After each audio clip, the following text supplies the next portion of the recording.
안녕하세요, 여러분. 이번 시간에는 4차 산업혁명과 데이터 분석에 대한 이야기를 해보도록 하겠습니다. 자, 4차 산업혁명이라는 단어를 여러분들 많이 읽어보셨을 텐데요.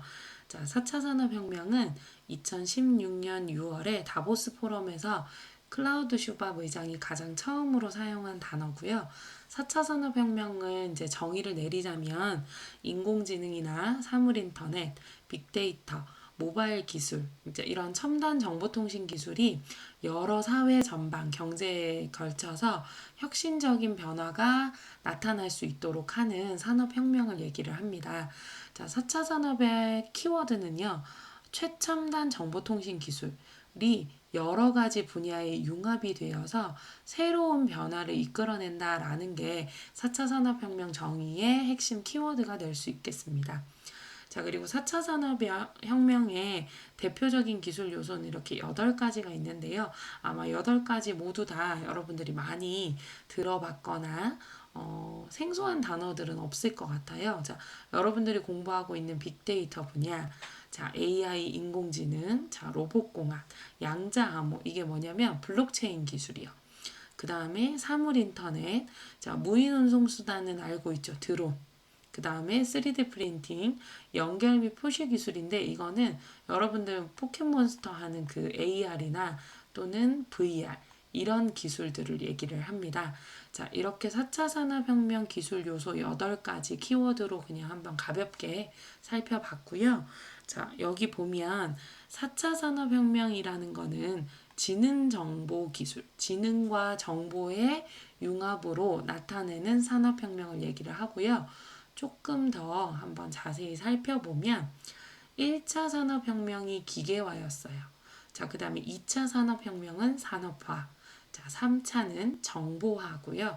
자, 지금 4차는 지능정보화 산업혁명, 4차 산업혁명 시대에 들어와 있죠. 우리 지금 2020년도를 살고 있으니까요. 그죠? 자, 근데 여기 보면은 1차부터 4차 산업혁명이 가는 동안에 주기가 점점 짧아지고 있다라는 거. 자, 대신에 제가 그림에 화살표 크기는 굉장히 크게 그려놨죠. 자, 주기는 빨라지지만 범위와 영향력은 다른 어떤 산업혁명 때보다도 영향력과 범위가 굉장히 넓은 범위에 빠른 속도로 펼쳐지고 있다라는 거를 좀 주의 있게 생각을 해 봐야 될 것 같습니다. 여러분들은 정보화 시대에 태어나서 4차 산업혁명 시대에서 아마 살아가게 될 건데요. 5년에서 10년 뒤면 여러분들이 대한민국에서 또는 세계 뭐 여러 각국에서 경제를 이끌어가는 경제노동 인구가 되어 있을 거예요. 그래서 4차 산업혁명 시대에 여러분들이 어떤 직업을 갖고 또는 어떤 역량을 준비를 해서 앞으로 잘 살아가야 하는지에 대해서도 한번 고민을 해보면 좋을 것 같습니다. 자, 그러면 우리 자, 여러분들이 태어난 정보화 시대가 있고요. 자, 지금은 4차 산업혁명 빅데이터 시대예요. 자, 그러면 우리가 이제 데이터라는 거가 뭔지를 잘 알아야 빅데이터도 공부를 할 거고, 그 빅데이터를 공부하는 이유는 빅데이터 분석을 하기 위해서 우리가 공부를 할 거기 때문에, 자, 데이터라는 키워드에 조금 잠깐 집중을 한번 해볼게요. 자, 여러분들은 아침에 눈을 떠서 잠들기까지 굉장히 많은 데이터들을 남기게 돼요. 제가 여기다 지금 적어놓은 SNS 정보라든지 전화, 메시지, 뭐 여러분들의 성적, 인터넷 정보 접속, 뭐 여러 가지 여러분들 구매 내역 이런 것들이 전부 다 데이터로서 이렇게 남게 되는 생활을 하고 있고요. 여기 아래쪽에 제가 지금 그림을 그려놨는데, 자, 어떤 대형마트 판매점에서 소비자들의 구매 패턴을 분석을 해본 거예요. 근데 어떤 어른들이 맥주를 사고 난 다음에 견과류를 산다라는 구매 패턴이 읽혀진 거죠. 자, 그래서 이 샵 마스터가 구매를 유도를 하기 위해서 맥주가 진열되어 있는 진열장 바로 옆에 견과류 코너를 같이 마련을 하게 됩니다.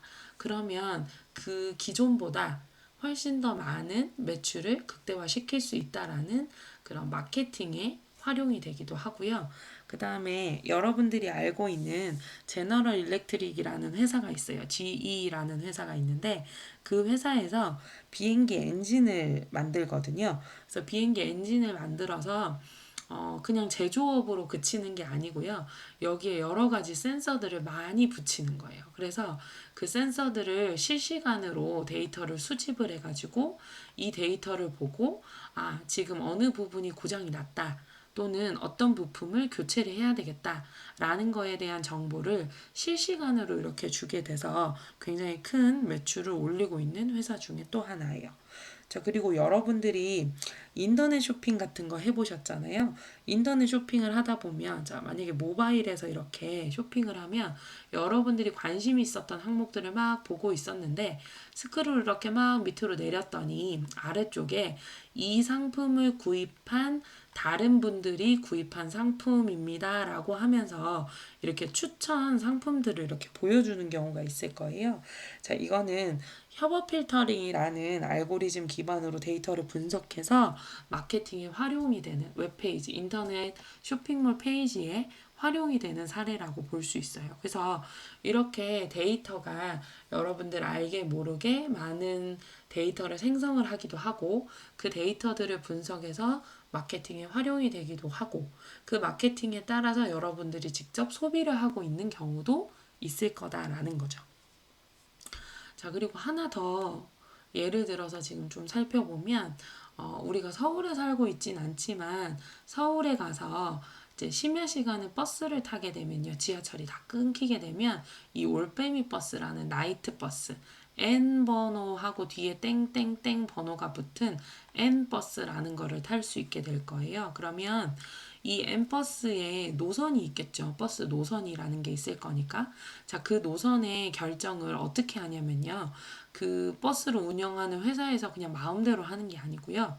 이동통신사로부터 심야 시간에, 그러니까는 지하철이 끊긴 시간에 휴대폰 발신지를 추적을 하는 거예요. 그래서 다른 용도는 아니고 이 버스 노선을 결정을 하기 위한 공공 데이터 의사 결정을 하기 위해서 이동통신사로부터 휴대폰 발신 위치를 추적을 해서 어느 시간대에 어느 역에서 전화 발신, 뭐 콜택시를 부른다라든지 아니면 가족들에게 나 이리로 데리러 와. 아니면 나 여기서 탈 거야 라고 위치 정보를 이렇게 알려준다라든지 하는 그런 정보들을 받아서 이렇게 N버스의 노선을 결정을 짓기도 합니다. 그래서 4차 산업혁명 시대에서는 데이터가 중심이 되는 사회이기도 해요. 자, 다음 페이지를 보면 제가 유튜브에서 영상을 좀 가지고 왔는데요. 지금 요건 잠깐 이제 끊겨서 안 보일 건데 잠시만 기다려 주세요. 제가 링크를 한번 펼쳐 볼게요. 저 화면 영상을 이렇게 보면요. 그 제가 유튜브에서 크기로 보는 탑 10이라고 해가지고 검색을 해보면 이 채널에서 여러분들이 태어난 2000년도부터 2000년도 이후부터 2018년도까지 세계 탑 10 기업 순위 변화를 보여주는 영상이에요. 잠깐 한번 볼게요. 소리 조금 줄이고. 자, 여러분들이 태어난 2000년도 이후 2000년, 2001년도까지만 해도요. 코카콜라가 1등이었어요.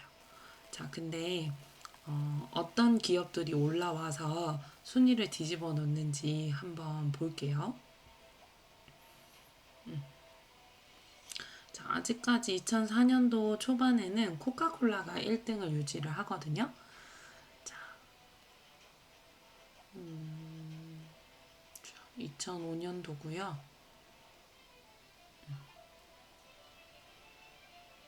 마이크로소프트와 IBM, GE 이런 제조업들이 이렇게 조금 더 큰 랭킹을, 높은 랭킹을 이제 유지를 하고 있어요.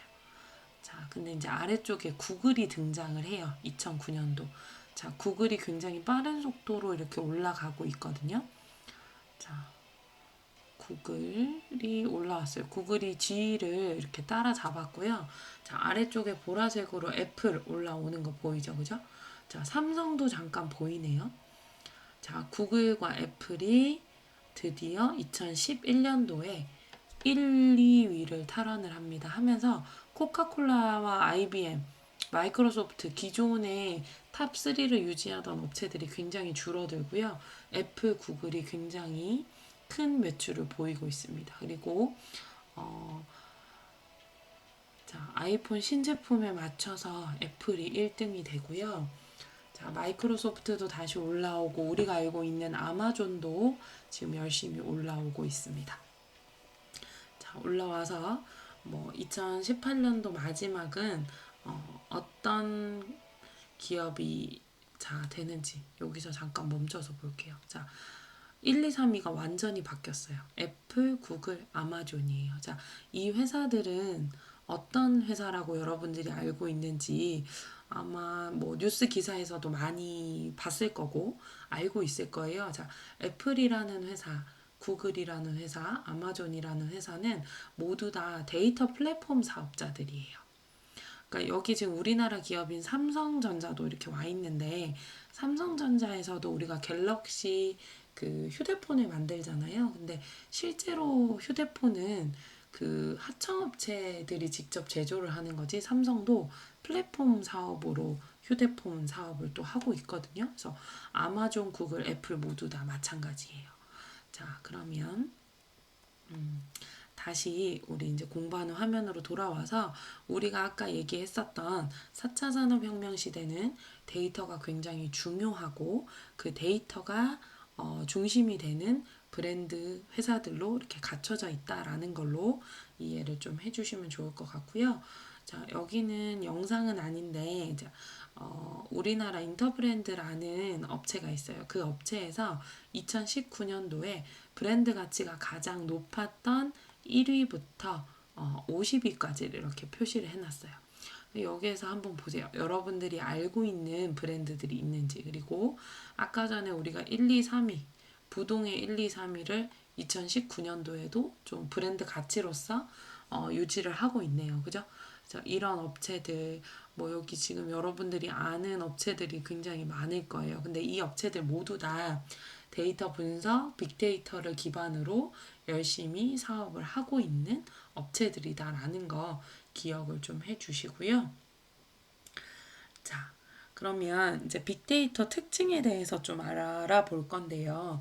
일단 빅데이터라는 게 뭔지, 빅데이터 기술이 뭔지에 대해서 여러분들이 좀 잘 알고 있어야 될 건데, 빅데이터라는 거는 기존의 데이터베이스 관리 도구 능력을 넘어서는 엄청 큰 용량의 데이터베이스를 엄청 큰 용량의 데이터베이스로부터 새로운 가치를 추출하고 결과를 분석해서 현실 세계 문제를 해결을 하는 기술을 빅데이터다라고 이렇게 얘기를 해요. 그러면 이제 우리가 병원에 가면 남게 되는 환자의 데이터, 그다음에 이제 여러분들이 나중에 뭐 재테크를 하게 된다 그래서 주식을 하게 됐을 때 또는 뭐 블록체인을 하게 됐을 때 금융 분야의 거래 데이터, 그다음 교통, 대중교통 이용 내역 데이터, 자, 장비 센서에 의해서 측정된 실시간 데이터들 이런 것들 전부 다 빅데이터다라고 얘기를 하고요. 빅데이터는 3V 특징을 가지게 돼요. 자, 그 특징이 뭔지 보면 첫 번째 크기요. 볼륨이라고 하는 크기를 가지는데 우리가 생각했던 것보다 엄청 많은 양의 데이터를 가지게 되거든요. 그럼 엄청 큰 용량 데이터는 저장 공간이 필요할 거예요. 그러니까 우리가 아는 뭐 PC 한 대에 모두 다 저장해요. 그게 아니고요. 서버를 구축을 해서 클라우드 컴퓨팅 기반으로 실시간으로 자료를 올리고 내리고 보관을 할 수 있게 되고요. 저장 용량이 크다 보니까 당연히 처리 시간도 굉장할 거고요.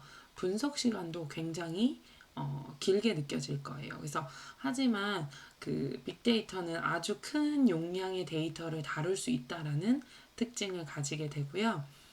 여기 보면 그 저장 단위가 있어요. 여러분들이 아는 킬로바이트부터 메가, 기가, 테라바이트까지 있는데 기가바이트는 아마 여러분들 알고 있을 거예요. 여러분들이 사용하고 있는 안드로이드 휴대폰이나 애플 휴대폰 같은 경우에 휴대전화 기기의 저장 공간이라는 게 있을 거고요. 그 저장 공간의 단위를 우리가 보통 기가바이트로 많이 표시를 할 거예요. 그리고 여러분들이 사용하고 있는 노트북이나 PC에 있는 하드디스크 용량은 테라바이트라는 용량을 가지게 돼서 이제 활용을 하고 있을 거고요. 테라바이트 다음으로 페타바이트라는 단위가 있습니다. 자, 이 페타바이트는요. 6기가짜리 DVD 한 장이요. 이거 한 장을 17만 4천 편을 담을 수 있는 용량이 페타바이트다라고 얘기를 하죠. 그래서 빅데이터는요, 뭐 물론 아주 작은 단위 킬로바이트 용량부터 여기 뭐 저도 사용해 본 적은 없는 요타바이트라는 것까지로 지금 저장 용량은 단위로 개발이 되어 있는 상태예요. 자, 그래서 빅데이터는 어쨌든 큰 크기를 가진다라는 거 기억을 해주시고요. 그 다음에 빅데이터는요, 다양성을 가져요. 자, 다양성이라는 거는 데이터의 특징이나 종류가 여러 가지로 나타낸다라는 건데, 첫 번째 정형 데이터예요. 자, 정형 데이터는 필드와 레코드라는 구조를 가져요. 자, 여기 지금 화면에 보면 상품 코드부터 증감률까지, 자, 상품명, 구분, 판매가, 주문 수량, 매출 금액, 뭐 증감률 이런 것들을 모두 다 필드라고 이렇게 부르고요. 해당하는 필드별로 수국이라는 상품명이 해당 필드별로 데이터를 이렇게 가지게 되는 이 한 줄을 레코드다라고 이렇게 부르거든요. 그래서 필드와 레코드로 이루어지는 우리가 아는 일반적인 정형화된 테이블 형태 데이터를 정형 데이터다라고 얘기를 하고요. 자, 반정형 데이터예요. 반만 정형화되어 있다라는 거예요. 그러니까 인터넷 웹페이지를 나타내는 메타 정보나 뭐 XML, HTML 페이지에는 보면 구조화는 되어 있지만 특정 형태로 정형화된 모습을 가지고 있지는 않거든요. 이렇게 코드 형태로도 좀 존재를 하게 되는데 이거를 반정형 데이터다라고 얘기를 합니다.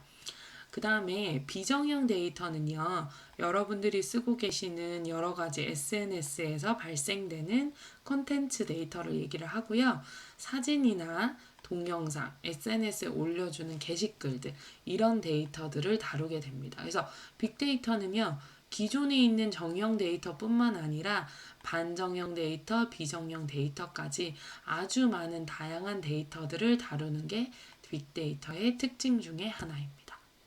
자, 그 다음 마지막으로 빅데이터의 특징은 속도의 특징을 가지는데요.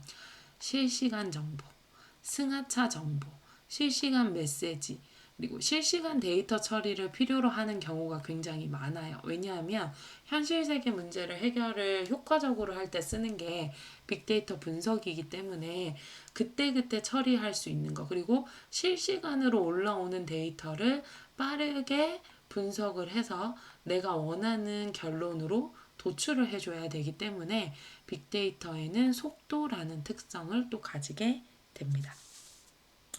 자, 지금까지 빅데이터 그 정의가 뭐고 빅데이터의 특성에 대해서 이렇게 좀 잘 알아봤는데요. 자, 다음 시간에는 그 빅데이터, 데이터 분석이 뭐고 그리고 데이터 분석을 하는 6가지 절차가 있거든요. 자, 그 절차에 맞춰서 데이터 분석을 하는 기준, 그리고 데이터 분석가, 뭐 데이터 과학자, 빅데이터 분석가 또는 데이터 분석가라고 하는 그런 직업 분야를 가지게 하기 위해서는 각각의 도드라진 특징 그리고 어떤 것들을 준비를 해야 되는지를 제가 소개를 해드릴 거예요. 그래서 다음 영상에서 보도록 하겠습니다. 감사합니다.